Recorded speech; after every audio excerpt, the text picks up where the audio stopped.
महावीर पुन सरलाई नेकपा एमालेका नेत्री रामकुमारी झाँक्रीले अनाप शराब कुरा भनिरहेको देखियो सोसल मिडियामा। रामकुमारी झाँक्रीजी, एउटा कुरा तपाईँले के विचार गर्नुहोस् भने नि, महावीर पुनलाई पाएर नेपालले गौरव गर्ने ठाउँ पाएको छ। बुझ्नुभयो नि? तपाईँ र उहाँको लेभलै मिल्दैन। तपाईँले उहाँलाई बुझ्नुपर्छ एक हिसाबले भन्ने हो भने। उहाँ भनेको राष्ट्रको अभिभावक हो।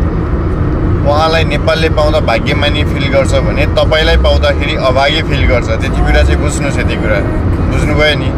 हिजो तपाईँ नै हुनुहुन्थ्यो जसले केपी शर्मा ओलीको बारेमा जे पाए त्यही भनिराख्नु भएको थियो, भ्रष्टाचारी अगेरा बगेरा भन्नुभएको थियो। आज माओवादीले तपाईँलाई के भाउ दिएन, के पद दिएन, त्यसपछि फेरि तपाईँ जानुभएको छ नेकपा एमालेमा नै।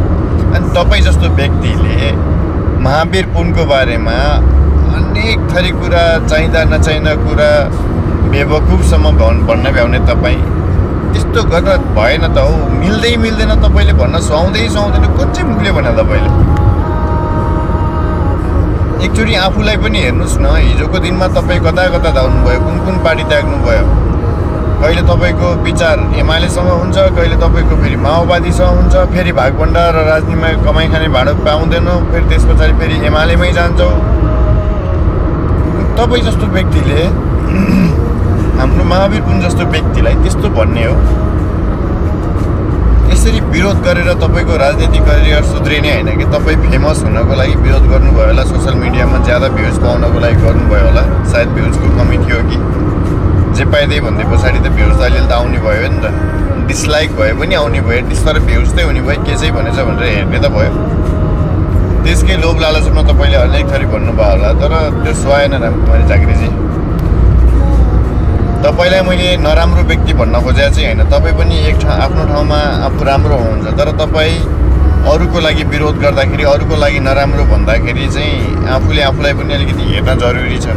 तपाईँ जस्तो व्यक्तिले अरूलाई त्यसरी, अरूलाई भन्दा पनि अझ महावीर पुन जस्तो व्यक्ति जसले आफ्नो एउटा पर्सनल विचार लेखेर, आफूले भोगेको कुराहरू लेखेर 12 करोडभन्दा बढी फाइदा लगाएर निकालेर एउटा देशको पुँजीमा इन्भेस्ट गर्नुभएको छ। उहाँले कुनै आफ्नो पर्सनल व्यक्तिगत रूपमा गर्नुभएको छैन। आविष्कार केन्द्र उहाँको व्यक्तिगत रूपमा छैन। यस्ता धेरै कुराहरू छन्। यहाँसम्म कि उहाँले आफ्नो जमिन समेत बेचेर त्यहाँ इन्भेस्ट गर्ने प्लान गर्नुभएको छ। त्यस्तो व्यक्तिलाई तपाईँले यस्तो कुराहरू भन्न, तपाईँहरू त राजनीतिमा आएको त मागी खान, कमाइ खानको लागि हो नि। उहाँ त कमाइ खानको लागि त राजनीतिमा आउनुभएको छैन त। उहाँ त केही गर्छु, यति सर्ट पिरियडमा मैले केही गर्न सकिनँ, मैले केही बदल्न सकिनँ भने यदि एटलिस्ट लङ टर्ममा गएर केही बदलेर मात्र निस्किन्छु भन्ने सोचले उहाँ जानुभएको हो नि त्यो स्थानमा। तपाईँले जे पाइदिए भन्न त भएन त रामकुमारी झाँक्री। तपाईँले यसरी विरोध गर्दैमा तपाईँले आफ्नो समर्थक बटुल्छु भन्ने अथवा अरूलाई गाली गरेर मतिर आफ्नो कार्यकर्ताहरू समर्पित हुन्छन् भन्ने खालको विचार राखेर सायद यस्तो भावनाले बोल्नुभएको होला। तपाईँलाई पनि थाहा छ महावीर पुन व्यक्ति भने कस्तो व्यक्ति हो। एटलिस्ट तपाईँलाई राजनीतिक विचारधारा छोडेर महावीर पुनको बारेमा भन्नु भन्दाखेरि आई एम 100% स्योर कि तपाईँले महावीर पुनलाई तारिफ नै गर्नुहुनेछ। त्यति तपाईँलाई थाहा छ र तपाईँले गर्नुहुन्छ पनि महावीर पुनको बारेमा।